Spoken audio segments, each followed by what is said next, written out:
എല്ലാ സമയവും എല്ലാ മെത്രാന്മാരും വൈദികരും ന്യൂട്രലായിരിക്കണം എന്ന് നമുക്ക് പറയാൻ സാധിക്കുന്നു. മിണ്ടാപ്രാണികളായിരിക്കണം എന്നാണ് പറയുന്നതിൻ്റെ അർത്ഥം. അത് ഈ റിപ്പബ്ലിക് ഡെമോക്രസിയിൽ നടക്കുമെന്ന് ഞാൻ കരുതുന്നില്ല. നമ്മൾ വളരെയേറെ ശിഥിലീകരിക്കപ്പെട്ടുകൊണ്ടിരിക്കുന്ന ഒരു കാലഘട്ടത്തിലാണ് ജീവിക്കുന്നത്.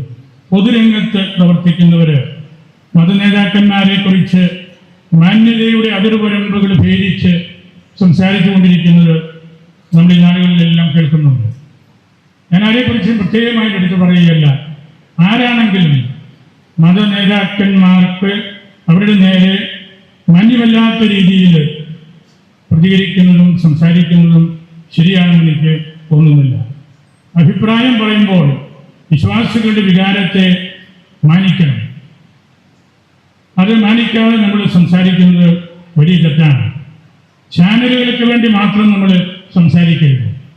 നമുക്കൊരു ചാനൽ ഭാഷ കയ്യടി അല്ലെങ്കിൽ ഒരു ചാനൽ സംഭാഷണ സംസ്കാരം സൃഷ്ടിക്കണം എന്ന കാര്യത്തിന് വേണ്ടി മാത്രം മുമ്പോട്ട് പോകുന്നത് ശരിയല്ല. ആരെങ്കിലും നമ്മൾ അത്തരം തെറ്റുകൾ സമൂഹത്തെ അറിയിക്കണം. ഭീഷണിയുടെ സ്വരം വിലപ്പോകില്ല. അത് നമ്മൾ തിരിച്ചറിയണം. അങ്ങനെ ആരും നമ്മളെ പേടിപ്പിക്കേണ്ടതില്ല. രാഷ്ട്രീയ നേതൃത്വം സമുദായങ്ങളിൽ ഉണ്ടാകുന്നത് എന്നും സഭ പ്രോത്സാഹിപ്പിച്ചിട്ടുണ്ട്. എത്രയോ രാഷ്ട്രീയ നേതാക്കന്മാരാണ് നമ്മുടെ യുവതിയിൽ നിന്ന് വളർന്നു വന്നത്. അതെല്ലാം നമുക്ക് സന്തോഷമാണ്, നമുക്ക് തൃപ്തിയാണ്. അവർ വഴി നമുക്ക് നിരവധിയായ അനുഗ്രഹങ്ങൾ കിട്ടിയിട്ടുണ്ട്. സഗൗരവം ആശയങ്ങൾ നിരത്തി സഭയിലൂടെ ആണ് അവർ വളർന്നതെന്നും അങ്ങനെ അവരുടെ ആശയങ്ങൾ വഴി ഈ രാജ്യത്തെ വളർത്താനായിട്ടുമാണ് അവർ ശ്രമിക്കേണ്ടത്. പതിറ്റാണ്ടുകളായിട്ട് തങ്ങളുടെ വ്യക്തിത്വം സ്ഥാപിച്ചെടുത്ത പൊളിറ്റിക്കൽ ലെഗസി സ്വന്തമാക്കി നേടിയെടുത്ത ആളുകളൊക്കെ അവരുടെ ആ ഒരു ഐഡന്റിറ്റിക്ക് ചേരാത്ത വിധത്തിൽ നിൽക്കുന്നതും പറയുന്നതും സമീപിക്കുന്നതും തെറ്റാണെന്ന് തന്നെയാണ് എൻ്റെ അഭിപ്രായം. എല്ലാ സമയവും എല്ലാ മെത്രാന്മാരും വൈദികരും ന്യൂട്രലായിരിക്കണം എന്ന് നമുക്ക് പറയാൻ സാധിക്കുന്നു. മിണ്ടാപ്രാണികളായിരിക്കണം എന്നാണ് പറയുന്നതിൻ്റെ അർത്ഥം. അത് ഈ റിപ്പബ്ലിക് ഡെമോക്രസിയിൽ നടക്കുമെന്ന് ഞാൻ കരുതുന്നില്ല. നമുക്ക് വലിയ രാഷ്ട്രീയ വാഗ്വാദങ്ങളിലേക്കൊക്കെ ഒന്നും പോകണ്ട. പക്ഷേ ആയിരക്കണക്കിന് വൈദികരും സമർപ്പിതരും മേലധ്യക്ഷന്മാരുമുള്ള ഈ സഭയിൽ മൂലയ്ക്ക് കൊണ്ടേയിരുത്തി മിണ്ടാപ്രാണികളായിരിക്കണം, ന്യൂട്രലായിരിക്കണം. ഇതൊക്കെ ആരോടാണ് സംസാരിക്കുന്നത്? ആർക്ക് വേണ്ടിയാണ് പറയുന്നത്? എപ്പോഴും നമ്മൾ ന്യൂട്രലായിട്ടിരുന്ന് നമ്മുടെ ഐഡന്റിറ്റി എല്ലാം നഷ്ടപ്പെടും. Always neutral means always irrelevance. നമുക്കൊന്നും പറയാൻ പറ്റുകയില്ല, ഒന്നും നമുക്ക് ചൂണ്ടിക്കാണിക്കാൻ പറ്റുകയില്ല. ന്യൂട്രലായിരിക്കണം. അതൊന്നും നടപ്പുന്ന കാര്യമല്ല. അത് നടപ്പിലാക്കാൻ ആരും ചിന്തിക്കുകയും ചെയ്യരുത്. നമ്മുടെ രാജ്യം, നമുക്കുള്ള തനിമ, നമ്മുടെ ഐഡന്റിറ്റി എന്താണെന്ന് പറയാനായിട്ടുള്ള അവസരം നൽകുന്നുണ്ട്. മാന്യമായ ഭാഷയിൽ അത് ആർക്കും പറയാവുന്നതാണ്. ആരോ എവിടെയോ രഹസ്യമായിട്ട് വോട്ടിൻ്റെ കാര്യം പറഞ്ഞു എന്നാണല്ലോ ഒക്കെ പറയുന്നത്. എനിക്കറിഞ്ഞുകൂടാ. എൻ്റെ ചിന്ത, രഹസ്യമായിട്ട് എന്തിനാണ്? പരസ്യമായിട്ട് തന്നെ വോട്ട് ചോദിക്കാൻ നമുക്ക് അവകാശമില്ലേ? പരസ്യമായിട്ട് നമ്മുടെ കാര്യങ്ങൾ പറയുന്നതിന് എന്തിനാ പേടിക്കുന്നത്? ആരെയാണ് പേടിക്കുന്നത്? നമ്മൾ സത്യം എന്താണെന്ന് കാണുകയും ആ സത്യത്തെ സധൈര്യം ജനങ്ങളുടെ മുമ്പിൽ അവതരിപ്പിക്കാൻ നമുക്ക് കഴിയുകയാണ്. തോമാ ചെയ്തത് അതാണല്ലോ. അവൻ്റെ കൂട്ടത്തിൽ പോയി മരിക്കാം. അവനെ കാണാതെ നിങ്ങൾ പറയുന്നത് കേട്ട് എനിക്കൊരു സ്നേഹികത വേണ്ട. അവൻ്റെ കൂട്ടത്തിൽ മരിക്കുന്നതാണ് നല്ലത്. Religion has always a role to play in the public square. അത് നമ്മൾ മനസ്സിലാക്കണം. Religious faith has the right to inform and influence public debates. പൊതു ചർച്ചകൾ, പൊതുസമൂഹം, അവിടെയെല്ലാം നമുക്ക് മത അനുയായികളായിട്ട് നിൽക്കുന്നവർക്ക് അതിനെ സ്വാധീനിക്കാന്, അവരെ തിരുത്താന്, അവരെ ആത്മീയതയിലേക്ക് നയിക്കാനൊക്കെ നമുക്ക് അവകാശമുണ്ട്. ആ അവകാശം നമ്മൾ രാഷ്ട്രീയ രംഗത്തിറങ്ങി അവരെ പോലെ പെരുമാറണം എന്നുള്ളതല്ല. നമുക്ക് ഈ രാജ്യത്ത് ജീവിക്കണം, വളരണം. ഈ രാജ്യത്തിന് വേണ്ടിയാണ് നമ്മൾ പ്രവർത്തിക്കുന്നത്.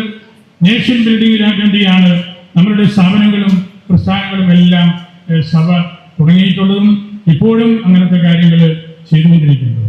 അതുകൊണ്ട് വളരെ ബലഹീനമായ വാക്കുകളിലൂടെയുള്ള ആക്ഷേപങ്ങൾ ആർക്കും എവിടെയും ഏത് സ്ഥലത്തും പബ്ലിക് സ്ക്വയറിലും അല്ലെങ്കിൽ മെത്രാന്മാരുടെ താമസ മുറികളുടെ മുമ്പിലും എല്ലാം വന്നു നിന്ന് പറയാം എന്ന രീതിയിൽ പോകുമ്പോൾ നമ്മളുണ്ടാകുന്നത് നമ്മൾ സത്യം മാത്രമേ പ്രവർത്തിക്കുന്നുള്ളൂ. ഒരനീതിയും നമ്മൾ ആരോടും ചെയ്യുന്നില്ല. സത്യം മുക്കിക്കളയുന്നു അല്ലെങ്കിൽ അതിനെ സ്വീകരിക്കാൻ തയ്യാറല്ലാതെ വരുന്നു എന്ന് കാണുമ്പോൾ നമുക്ക് അസ്വസ്ഥതകളുണ്ടാകും. നമുക്ക് നിലപാടുകൾ വേണം. അത് സത്യമായിരിക്കണം നമ്മുടെ നിലപാട്. ആരെയും ആക്ഷേപിക്കാൻ വേണ്ടിയല്ല, ഒരു കള്ളത്തരവും കാണിക്കാൻ വേണ്ടിയല്ല, ഒരു രൂപ പോലും ലാഭമുണ്ടാക്കാൻ വേണ്ടിയല്ല, വെറുതെ ആക്ഷേപങ്ങൾ വിളിച്ചു പോവുകയാണ്. അതുകൊണ്ട് നമുക്ക് നമ്മുടെ ഭരണഘടന തന്നിരിക്കുന്ന അവകാശങ്ങൾ സ്വന്തമായിട്ട് കരുതണം. നമ്മുടെ പത്രമാസികളെ ആക്ഷേപിക്കരുത്. ദീപിക സത്യപ്രകാശനം ഇതും ശുഭവി കൊടുത്ത പത്രം എന്ന് നമ്മളുടെ മാണിക്യത്തനാര് ആദ്യ മുഖലേഖനത്തിൽ തന്നെ എഴുതി. സത്യം മാത്രം പറയുന്നൊരു പത്രമാണ്. അതെന്തിനാണ് അതിനെ ആക്ഷേപിക്കുന്നത്? അങ്ങനെ നമ്മൾ അനുവദിക്കരുത്. നമ്മൾ ആരെയും കയറി ആക്രമിക്കാൻ വേണ്ടിയല്ല ഞാൻ പറയുന്നത്. നമ്മളുടെ നിലപാടുകൾ സുവിശേഷ അധിഷ്ഠിതവും സഭയുടെ പ്രബോധനങ്ങളിലൂടെ മാത്രവുമാണ്. സുവിശേഷം പറയാനും സഭയുടെ ടീച്ചിങ്സ് പറയാനും നമുക്ക് സ്വാതന്ത്ര്യമുണ്ട്. ആ സ്വാതന്ത്ര്യം നമ്മൾ ഉപയോഗിക്കണം. മീനക്ഷി താലൂക്കിലെ അതിനോട് ബന്ധപ്പെട്ട ഉദ്യോഗസ്ഥന്മാരും MP-മാരും MLA-മാരും ഒക്കെ സൃഷ്ടിക്കേണ്ടത് ആ പ്രദേശത്തിനും നമ്മുടെ സഭയ്ക്കും ഉപകാരപ്പെടുന്ന നല്ല ചരിത്ര സുറിയാനി ഭാഷ കോളേജും യൂണിവേഴ്സിറ്റിയും ഒക്കെ സ്ഥാപിക്കാനാണ്. നമ്മുടെ സഭയ്ക്ക് വേണ്ടി ഏറ്റവും കൂടുതൽ ചരിത്രവും സുറിയാനി ഭാഷ പാണ്ഡിത്യവും ഉറഞ്ഞുകൂടി കിടക്കുന്ന പ്രദേശമാണ് പൂഞ്ഞാറും അരുവിത്തുറയും എല്ലാം. അതാണ് അവരെ ശ്രദ്ധിക്കേണ്ടത്. അത്തരം കാര്യങ്ങൾ കൂടുതൽ പഠിക്കാനും അത് നിലനിർത്താനും അങ്ങനെ നല്ല സ്വാതന്ത്ര്യ ഭക്തിയിൽ ജീവിക്കുവാനുമൊക്കെ നമുക്ക് സാധിക്കണം. ഞാൻ നിങ്ങളോട് ഇത് പറഞ്ഞത് ഇന്ന് തോമാസ് ശ്ലീഹായുടെ ദിനമായതുകൊണ്ടാണ്. ശ്ലീഹായെ നമ്മൾ പുതിയ ഒരു ലെൻസിലൂടെ കാണണം. അദ്ദേഹം പറഞ്ഞ ആ 3 തിരുവചനങ്ങൾ സത്യം പ്രഘോഷിക്കാനായിട്ട് നമ്മളെ പ്രേരിപ്പിക്കുന്നുണ്ട്. ഈശോയോട് ടച്ച് ചെയ്തുകൊണ്ട് വേണം നമ്മൾ ജീവിക്കാനെന്ന് നമ്മളെ പഠിപ്പിക്കുന്നുണ്ട്. സഭയാണ് നമ്മുടെ ജീവിതത്തിൻ്റെ ആത്യന്തികമായ എല്ലാത്തിൻ്റെയും അർത്ഥം എന്ന് നമ്മളെ പഠിപ്പിക്കുന്നുണ്ട്. അങ്ങനെ ഈ പുതുഞായർ നമുക്ക് നമ്മുടെ സഭയോടും നമ്മുടെ രാജ്യത്തോടുമുള്ള നമ്മുടെ ഉത്തരവാദിത്വങ്ങൾ നിറവേറ്റാനുള്ള നല്ല അവസരമായിട്ട് എന്നുകൂടി ഞാൻ പ്രാർത്ഥിക്കുകയാണ്, ആശംസിക്കുകയാണ്. നിങ്ങളൊരു നിറഞ്ഞ സദസ്സാണിത്. ദൈവഭക്തിയിലും സഭയോടുള്ള സ്നേഹത്തിലും മേലധ്യക്ഷന്മാരോടുള്ള ബന്ധത്തിലും ജീവിക്കുന്ന ഒരു സമൂഹമാണ്. നമ്മളതുപോലെ നല്ലതുപോലെ വളർന്ന് മുമ്പോട്ട് പോകണം. നമുക്ക് 1000-ലധികം വർഷങ്ങൾ ആൻറ്റിക്വിറ്റിയുള്ള പൗരാണികത്വമുള്ള ഈ സഭയ്ക്ക്, ഈ ശ്ലീഹായോട് ബന്ധപ്പെട്ടിട്ടുള്ള ഈ സമൂഹത്തിന് അതിനുള്ള സ്വാതന്ത്ര്യമുണ്ട്.